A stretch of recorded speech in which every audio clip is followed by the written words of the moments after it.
Yes breaking లో చూస్తున్నాం. ఎప్పుడెప్పుడు ఆ ఊపిరి బిగబట్టి ప్రతి ఒక్కరూ కూడా ఎదురు చూస్తున్న సార్వత్రిక ఎన్నికల ఫలితాల తీర్పు ఇవాళ మరి కాసేపట్లో వెలువడడం మొదలవుతుంది. అభ్యర్థుల తలరాతలు తేల్చే సార్వత్రిక ఎన్నికల ఓట్ల లెక్కింపు మరి కాసేపట్లో ప్రారంభం కానుంది.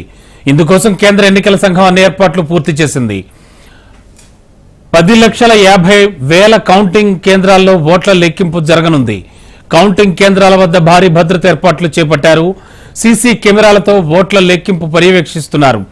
ఉదయం 8 గంటలకు పోస్టల్ బ్యాలెట్ ఓట్ల లెక్కింపు ప్రారంభమవుతుంది. ఆ తరువాత ఈవీఎం ఓట్ల లెక్కింపు ప్రారంభించనున్నారు. కౌంటింగ్ కేంద్రాల వద్ద 3 అంచెల భద్రతను ఏర్పాటు చేశారు. కౌంటింగ్ ప్రారంభమైన తర్వాత ఉదయం 11 గంటల వరకు ట్రెండ్స్ వెలువడనున్నాయి. మధ్యాహ్నం 12 నుంచి 1 గంట లోపు ఫలితాలపై ఓ అంచనా వస్తుందని భావిస్తూ ఉన్నారు.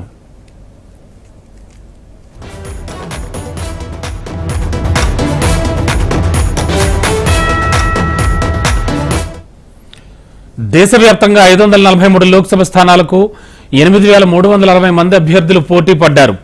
మొత్తం 7 విడతల్లో ఎన్నికలు నిర్వహించారు. 751 రాజకీయ పార్టీలు ఎన్నికల్లో పోటీ పడ్డాయి. ఏప్రిల్ 19న తొలి దశ పోలింగ్ జరిగింది. చివరి దశ పోలింగ్ జూన్ 1న జరిగింది. లోక్సభ ఎన్నికలతో పాటు ఆంధ్రప్రదేశ్, ఒడిశా రాష్ట్రాల అసెంబ్లీకి కూడా ఎన్నికలు జరిగాయి. ఇక లోక్సభ ఎన్నికల్లో మొత్తం 8,360 మంది అభ్యర్థులు పోటీ పడ్డారు. బీజేపీ తరఫున 441 మంది పోటీ చేయగా కాంగ్రెస్ తరఫున 328, బహుజన్ సమాజ్ పార్టీ తరఫున 488 మంది అభ్యర్థులు పోటీ చేశారు. ఇక సిపిఎం 52, ఆప్ 22, నేషనల్ పీపుల్స్ పార్టీ 2 స్థానాలకు పోటీ చేశాయి. కేంద్రంలో ముచ్చటగా మూడోసారి ప్రభుత్వం ఏర్పాటుపై బీజేపీ ధీమాగా ఉంది.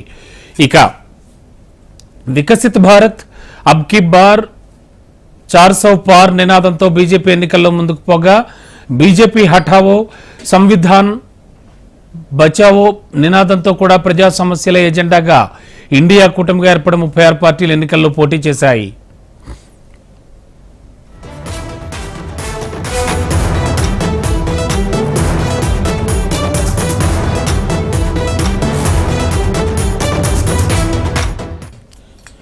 రెండు 2004 నుంచి 2014 వరకు 2 పర్యాయాలు వరుసగా అధికారం చెలాయించినటువంటి కాంగ్రెస్ 2014, 2019 లోక్సభ ఎన్నికల్లో బొక్కబోర్లా పడింది.